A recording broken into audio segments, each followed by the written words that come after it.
Looking good. Very, very good.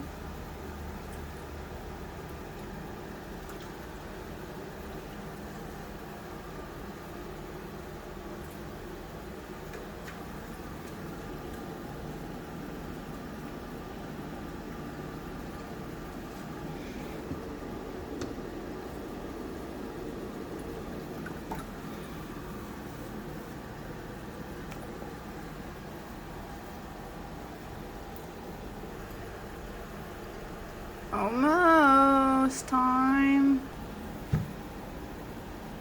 Zach was like, once this thing's filled up with water, you won't even see the silicone. It doesn't have to be perfect. And I was like, oh, I'm gonna see it. But, I mean, he was right. I can't even really see that. I mean, I can see this, and I'm glad I got really crisp lines. This silicone here looks like absolute garbage, but it was really hard to get this perfect because I can't get my hand down there. I was using, where is it at? Oh, oh heck. I was using this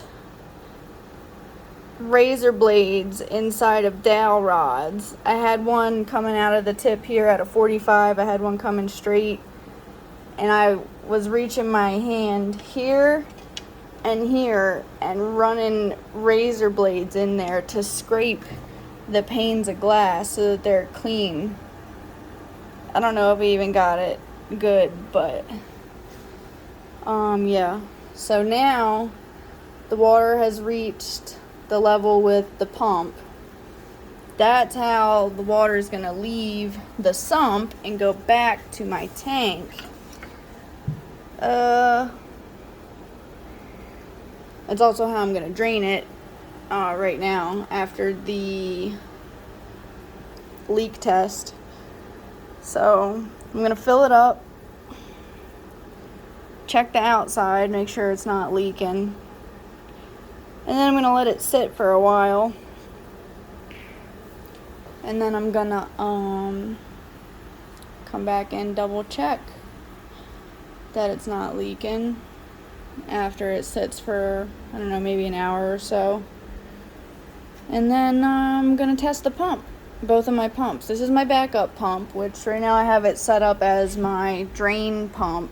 So like when I need to drain the big tank after I leak test it, I'll be using this pump because the other pump is basically hard plumbed with PVC and not flex or PEX or flex tubing, whatever, vinyl tubing. So it's actually PVC. So that's my main pump, and if that one ever goes out, I got this backup. So we're gonna see, but so far my sump filter is looking good. I got it so that from here to the very tippy top is 7.48 gallons. And I did the math. If my fish tank were to, like if the pump turns off and my fish tank were to drain into here, it would only be 5.6 gallons. So the water is going to be, well, this left side here is the return, but over here the water level is going to come just slightly above this and drain down into one of those. One of them's capped off, one of them actually comes down. So potentially the water level should be here. So I just measured from here to here, well, from here. My tank is never going to be all the way to the top because it'll be just above here. But if I were to lose an inch of water, there's a bunch of math you can do to figure out how many gallons that is. But an inch of water in this tank is approximately 5.6 gallons. So it comes down. That one's capped off. It'll come down. Here's my other PVC piece and goes into the sump here. Goes through the sump. Sump is getting leak checked right now, and then goes back up. here's the return line, and here's my primary pump that I'm going to be using. So it goes back up and then trickles in there. And so that's how it will get filtered, through that sump that I am leak checking right now. But if that pump turns off, then nothing's coming back into the tank, and the tank would drain down to right there. So I'd lose an inch, and I need to make sure my sump can handle that much water. So that's what all these numbers are. I don't know what it's called. I guess overflow. It's like emergency overflow fucking rate. I don't know.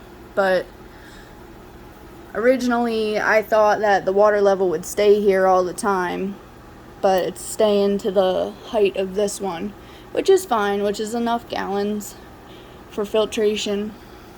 But I basically want to go up to the max, and then I basically want to fill it all the way up and then let it sit to leak check it. So that's what I'm doing now.